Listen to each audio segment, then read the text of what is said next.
Well, hello and welcome to Restore UK, Restore UK Live. Just as a follow up from the stream that we done last evening, and it was with reference the rewriting of history to favour the IRA terrorists, whilst that people like Mr. Edgar Graham, a law lecturer at Queen's University, whilst that we note that there is no trace of Edgar Graham from within the Queen's University campus. And it's as if that some people have a vested interest in ensuring that the memory of Mr. Edgar Graham would not be seen, would not be recognised, would not be memorialised for the future, that Mr. Graham would not be commemorated, and in a way that is fitting for a man who decided to choose the law over, lifting up a gun or a bomb and going and killing people here in Northern Ireland. So here we have a situation in where that in Queen's University, those that would have directed the terrorists are being glorified by our own Secretary of State, that's Chris Heaton Harris, and Mr. Edgar Graham. His memory is all but a plaque upstairs in a back room, in a back corridor, out of sight, a plaque on a wall which has sponsored a room by the Edgar Graham Fund. And that, my friends, is totally unacceptable. But as a follow-on from what it is that we've done evening, I'm glad to say that we've had very, very good feedback with reference the work that we put in, with reference the scratching of surfaces that we done.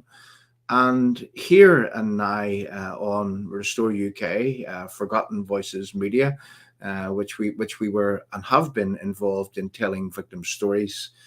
What we're aiming to do on this platform is to tell victim stories, to scratch the surface, to take these events one by one, and to do the research, to talk to the people that are still living and was involved in these events, and to tell the story and to compare the stories with those that were innocent victims set against those that were the victim makers. So here at Restore UK and Forgotten Voices Media, going forward, that is exactly what we aim to do. We learned a lesson just a few weeks ago on the Twitter sphere, let's just say, in where that, as a friend of mine would have said, well, if you're going to interact with fools, you have to stoop to their level to interact with them. So as for the Twitter sphere, as for answering people, well, we're not going to be doing that anymore. What we are going to be doing is that we are going to be presenting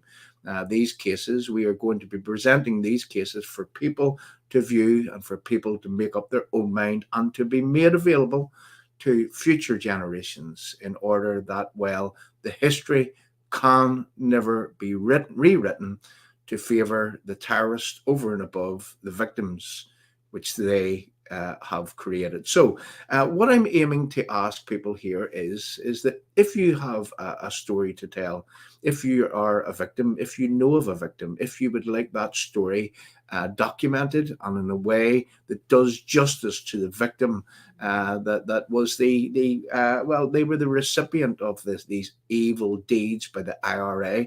If you want that story set out in a way that shows conclusively that the victims are the people that should be placed as paramount, as you know, they should have the priority in our society. If you would like a story to be told and in a way that is fitting to the memory of that victim, I would like to ask you to contact us at Restore UK, contact Forgotten Voices Media, and we'll set about telling these stories, creating an archive of these stories, in order that they can be made available to future generations. So onwards and upwards for Restore UK, onwards and upwards for telling the stories, setting right the case for the memories of the people who lost their lives, the innocent victims, ensuring that, the history will not be rewritten to favour the terrorism.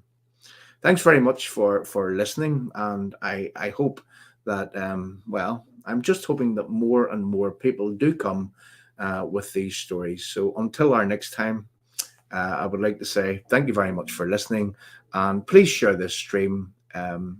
It's in everyone's interest that the terrorists don't have that history rewritten to favour them. Thanks very much for watching.